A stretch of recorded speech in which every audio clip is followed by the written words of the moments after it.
What's good with it? What's good, y'all? We back. We back. And I came back to the start of the year, and I think the first thing that I should talk about is the Carolina Panthers. Coming into the season, we had some type of expectations, coming into the season. People were like, oh, maybe they can make the playoffs, fringe playoff team. And we stunk up until the last part of the season, where we almost made the playoffs, but unfortunately lost to the Tampa Bay Buccaneers in a very close game. So I just want to talk about what I thought about the season. So first and foremost, the coaching situation was terrible. Starting with Matt Rule, he all Panthers fans knew Matt Rule was not the answer. We knew Matt Rule wasn't that good, but David Tepper wanted to keep giving him a chance, and I think he finally realized it and was just like, I can't do this no more. I made the wrong decision. Let me just bite the bullet on this and let's just go find somebody else. Yeah, the 3 years Matt Rule has been here, it just hasn't been good. The decisions he was making, they just weren't that good. He had some great draft picks though, but like we'll talk about those later. But just the decisions he was making, just him as a coach, the players weren't buying in, and you could tell they weren't buying in. So that was a major situation. And then they got rid of him, and Panthers fandom was happy because we thought, okay, we got rid of our bad coach, and we're bad, so we're probably going to get a top pick. And then it came to the fact that Steve Wilkes was going to be interim head coach. Okay, cool. We rocks with Steve Wilkes. He's a cool guy. I did not think from the start of the season we would have been in playoff contention. I did not think that whatsoever. But Steve Wilkes, he got the team, rallied the team together, and was like, "We not, just throwing this season away. We not tanking. We're gonna try and make the playoffs and try to win the Super Bowl." And you can tell that they really believe that when he came into the office as the head coach, and all the players they bought into him. Every single player you ask, they love him. They want him to be the head coach, and it was just a great thing to see. And with that situation, I want him to be the head coach as well, but it looks like we're not going to offer him that. It kind of looks like John Harbaugh. Oh, my fault, Jim Harbaugh. It seems like he is in the top line for the job with D'Amico Ryan's, and then it would be Steve Wilkes third. But if he's not the head coach, I hope he can stay on the staff, as a defensive coordinator and help them because our defense sometimes is just wild. Also, fired Bob McAdoo. Anyway, let's get to these quarterbacks. So let's start off the season. We traded for Baker Mayfield in the offseason. I didn't too much like it, but I talked myself into it. I was like, all right, let's just see what happens. Baker just wasn't a good fit for us. Like everybody knew that. He just wasn't a good fit. He goes to Los Angeles, he does great, but he just wasn't a good fit for us at the time. And then PJ steps in. PJ steps in. It's like, okay, how long can this, Cinderella story? I don't even want to call it that, but Cinderella story just like, just take place. And eventually he ends up getting hurt. He had a bad game, then he ends up getting hurt. So it's like, all right, what's next? And then Sam comes back. Mind you, we haven't seen Sam since last year. Last time we saw Sam, it wasn't that great. So I didn't really have too high of expectations for Sam. But Sam came back and he showed the improvements that he made while watching this team in the offseason. He showed like, okay, I can make every single throw. I can scramble if I need to.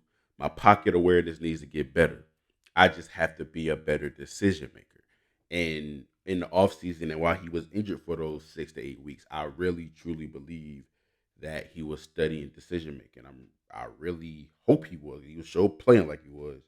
And I think that's what scouts saw in Sam coming out of college. Like he can make every single throw.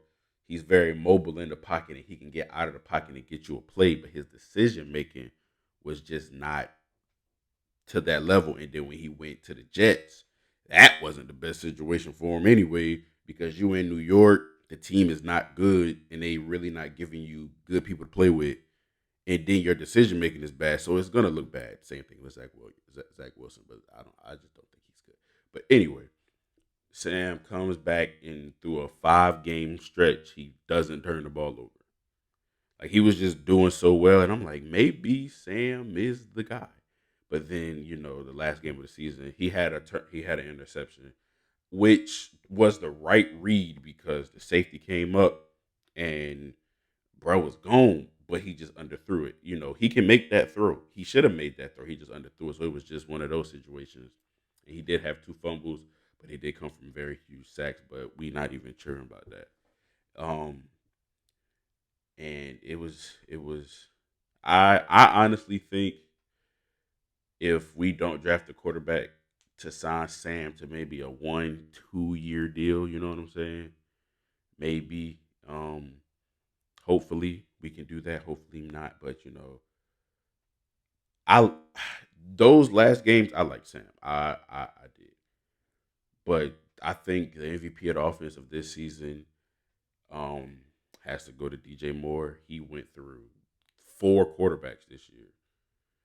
And it was it's crazy. He went through 4 different quarterbacks. And that's a lot to go through 4 different quarterbacks in one season and still be productive in the way he was. Um, it was yeah. You got to give it to him. That's a lot. 2 coaches, 4 quarterbacks.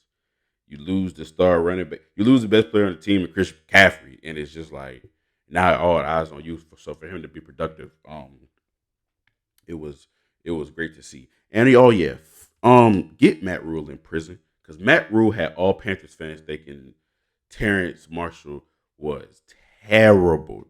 He had us thinking we wasted a pick on bro. Bro finally played and start spazzing. Yeah, Matt Rule need to go to jail.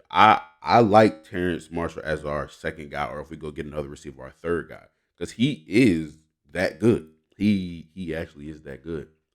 Um, some highlights for our defense.